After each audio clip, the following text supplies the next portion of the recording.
సమరంగ సార్వభౌమ శ్రీకృష్ణ దేవరాయలు వారు విచ్చేయుచున్నారహో. అష్టదిగ్గజ కవులకు, సాహితీ ప్రియులకు, పున ప్రజలకు స్వాగతం. మా పాలనలో జీవితాన్ని ఆనందంగా గడుపుతున్న జానపదులు సైతం కొన్ని రసవత్తరమైన సమస్యలు పంపించారు. మీరు వాటిని రసవత్తరంగా పూరించి నేటి భువన విజయ సభను రంజింపజేయండి. ఇక ఆంధ్ర భాషమ్మ తల్లిని స్మృతిస్తూ దస్తపదులను పూరించి ఆశుకమిత వినోదం సాగిద్దాం. రాయులు పింగళి సూరన, తిమ్మన, భట్టుమూర్తి, దూర్చటి, తెనాలి రామకృష్ణ, రామభద్రుడు, మల్లెన, చిత్తంగా విజయ సభను మీతో ప్రారంభించాలని నా అభిలాష. మీ ఆలోచన నిజమే పెద్దనమాత్య. కానీ ప్రభువుల వారి ఏల్బడిలో ఎన్నో భాషలుండగా తెలుగు భాషపై ఇంత మక్కువ చూపడానికి గల కారణమేమిటో? అదేమిటి సూర్యన కవి? మందార మకరందాలు జాలు వారి తెలుగు ఇష్టపడని వారందరే తెలుగుదేలనందువ.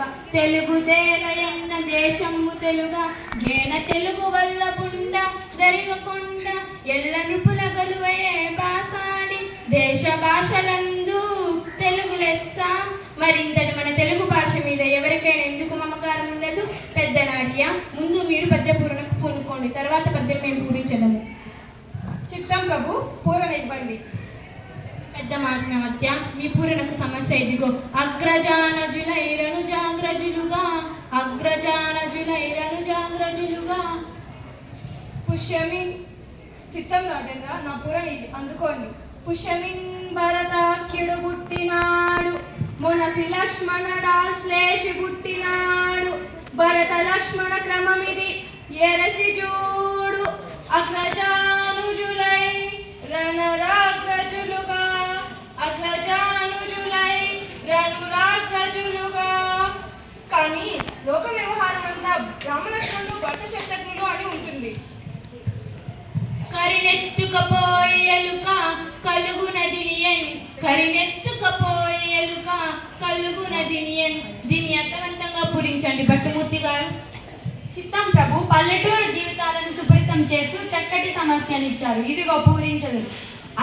కరగల చిలుకలు చక్కెరతో నొనరించి ఎచ్చి గడబెట్టుండుచో కరిమరిచె వర్తకుండా, కరిమరిచె వర్తకుండా ఎలుక కలుగులో దిగునున్, ఎలుక కలుగులో దిగునున్. ఆహా, ఎంత అద్భుత పూరణ! ఎలుక ఏనుగని ఎత్తుకొని పోగలదా? ఆ ఏనుగు రంధ్రంలో కట్టునా? ఏనుగులు ఎలుకలు మొదలైనవి చక్కెరతో చేసిన బొమ్మలు. వ్యాపారి పొగలంతా వీటిని అమ్మి ఒక ఏనుగు బొమ్మని మరిచారని, ఆ ఏనుగు బొమ్మని ఎలుక తన రంధ్రంలో కీర్చుకుపోయిందన్న మీ భావం వినురగోయిందిగా ఉంది. బహుభావం. కృతజ్ఞతలు మహారాజు. ముద్దు పలుకుల ముక్కు తిమ్మన కవి అందుకోండి. గాడిద ఏడ్చెన్ గదన్న ఘన సంపన్న, గాడిద ఏడ్చెన్ గదన్న ఘన సంపన్న. దీన్ని పూరించండి. రాజశేఖర, ఆడిన మాటలు తప్పే మానవులు కొందరుంటారు, కానీ దానిని జంతువులలో చూడలేం. కానీ చక్కటి పూరణతో పూరించలేము. ఆడిన మాటలు తప్పిన, ఆడిన మాటలు తప్పిన గాడిద కొడుకంచును తిట్టగా విని అయ్యో వీడా నా కొడుకని గాడిద ఏడ్చెన్ గదన్న ఘన సంపన్న, గాడిద ఏడ్చెన్ గదన్న ఘన సంపన్న. లౌకిక జీవన గమనంలో గ్రామీణుల దూషణను, ఆడ తప్పిన జనుల హీన స్వభావతను తెలుపుతూ ఇచ్చిన మాట నిలబెట్టడం విలువని చాటాడు. ఆడిన తప్పిన మనిషి గాడిద కొడుకంచు తిట్టగా విని అయ్యో వీడా నా కొడుకు అని ఏడ్చింది అన్నాడు. దీనిని చెప్తూ దృష్టాంత రూపంలో సాగిన నీ పూరణ భలా. దూర్జటి తిమ్మన కవిందుడు లోకరీతిని భీతి లేకుండా పలికాడు. ఇప్పుడు ఈ సమస్యను పూరించండి. ప్రభు, అక్షర విన్యాసం తప్ప అర్థం లేని పూరణనిచ్చారు. పద్యాన్ని చక్కగా కావిస్తాను. నిన్ను నిన్ను నిన్ను నిన్ను నిన్ను నిన్ను గని లయతాల సంగతులు గణకాల పరిపూర్ణ మానసమున పలుకూని రాగముల మోదమున లచ్చు పలుక నిట్టలన్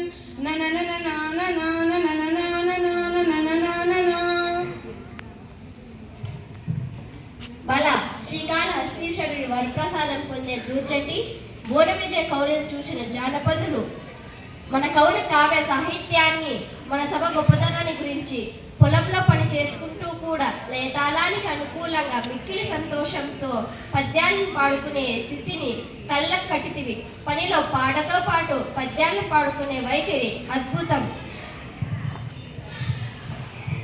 అవునవును, జానపదుల సొత్తు జానపదం. సత్యం చెప్పారు రామభద్ర. తదుపరి మీదే వంతు. మేక మరియు తోక ఈ రెండు దశ పదాలతో ఒక శిశ పద్యం చెప్పండి.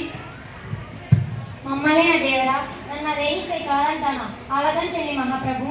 మేక తోకకు మేక తోక మేకకు మేక మేక తోకకు మేక తోక మేకకు మేక మేక తోకకు మేక తోక మేకకు మేక మేక తోకకు మేక తోక మేకకు మేక మేక తోకకు మేక తోక మేకకు మేక మేక తోకకు మేక తోక మేకకు మేక మేక తొక తోక తొక తోక తోక మేక మేక తొక తోక తొక తోక తోక మేక మేక తొక తోక తొక తోక తోక మేక మేక తొక తోక తొక తోక తోక మేక. మీరు సామాన్యులు కాదు రామకృష్ణ. ఏమిటి, మేకల కాపరాలి మేకలను అడవికి తీసుకుపోయారా? ఒక మేక మంద ముందర పోతుందా? మరొక మేక వెనుక భాగాన మరొక మేక ఉందా? అలా మేక తోక అని చక్కటి చిక్కటి పదాలతో బాగా చెప్పారు. శభాష్ రామకృష్ణ కవి, మీ కత్తికి రెండు వైపులా పదునే మరి, అందుకే మీరు వికట కవి అయ్యారు. రామభద్ర, గోలకొండ మూలముండ పూలదండ కొత్తకుండ ఈ రెండు పదాలతో భారతరత్నంలో